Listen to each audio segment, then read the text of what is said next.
Anyway, the first thing that we're going to really make sure everyone does well is a good setup. So I want everyone to space out a little bit. I'm going to take a look at your setup.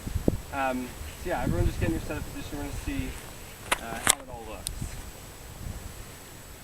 That's good. We're going to focus a lot on grip. David, get your grip there. That's good. You have what we'd say is a pretty neutral grip, which is good, but I'm actually going to strengthen this right hand or left hand a little. You want to be able to see these two knuckles. And this line right here, this V, goes up to the shoulder as well as this one. So, yeah, I know they'll feel a little different, but it'll help you become more consistent. And when you're rotating through the ball, you'll have your hands forward at impact, which will compress the ball better and give the better golf shots. And for posture, what I want everyone to do is you're just going to stand totally upright. So everyone stand upright with your arms straight out, club pointing to the sky. You're going to bend your knees a little, just a little bit, so it's an athletic posture. Then you're going to rotate and stick your butt out, like you're pushing a door in or something, and just bend over at the waist, and your arms should just hang. And wherever they hang, that's a good setup. That was really, really nice. That's a good foundation for a golf swing. So now that we have our good setup, our feet are shoulder width apart, we stick our butt out, hands hang. The important thing in a golf swing is impact, because that's where the moment of truth is happening. And that's when you see the results from your swing and how it impacts the ball flight. So I'm a big believer in a good impact zone as a good foundation for a golf swing, aside from the setup. So what that all means is when you get to impact, you want the hands forward, your lower body rotating through, and the way we're going to do that is by doing half swings. I know they're not as fun as the full swings. David, do you like full swings? Of course.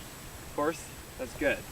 So what I'm going to have everyone do is when you get over the ball, you're going to take the club back to where the club is parallel to the ground, and all I want you to feel is the body rotating through the golf ball. So you're going to be up here and you just rotate your body with your hands forward, and that's going to help compress the ball. So what the feeling you're going to have, yeah, get your good setup, that's perfect. So in a practice swing, just take a half swing right there. And the whole feeling is you want your hips, right, if I touch you real quick, you want your hips to rotate through and your hands come into here, and that's the impact zone. So set up again, I'll lead you through. Your hands come up here, and then they come in right here, and then you release, I want you to point down the target line, and that's going to be a good impact position, okay? The full swing, I don't know, have any of you heard of the swing plane before? Yes. Do you know what the swing plane is? What's your idea of it? I just know you want to stay on the same plane as you go back and as you go forward. Yeah, no, that's definitely a good thing, and that helps lead to consistency. At least the swing plane is the plane of the shaft at address all the way back, and a good golf swing is when you swing, that shaft stays on that plane, and it's pretty much, you're rotating around like almost like a big circle. So in order to feel that, a lot of times when you're bent over, you overthink the swing plane. So I want everyone to just stand up and just rotate your arms back and forth like you're hitting off a baseball tee.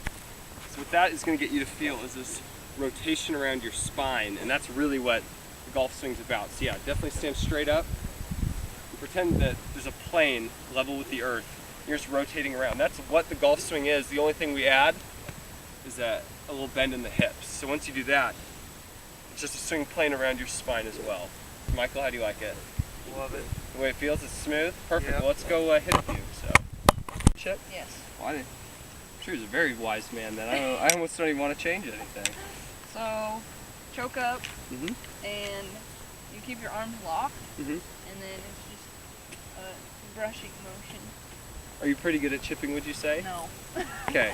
Now, your grandfather was right about But half of that. keep your weight on your front foot. That's another one. 66%. He was good on 66% of it. The only thing I would say is the locking of the arms is just tension.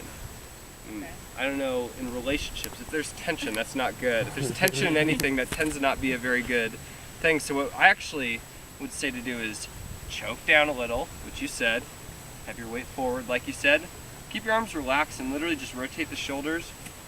You just want to hear a little thump of the ground. And doing that relaxed motion, you should have a lot more feel. But when you're tense like this, it's hard to do anything tense. So having that touch is going to be a lot harder. Does that make sense though? Oh yeah, it does. So here, let's try it. Down a little. Get your weight forward. I would actually narrow your stance a little just because, yeah, just go right about there, and then just keep your hands forward and relax and just literally rotate through the ball. Yeah. It's like a little bit longer putting stroke. That's actually really nice. Sure, we'll do one more. There you go. See, I always played it. You blade it? Okay.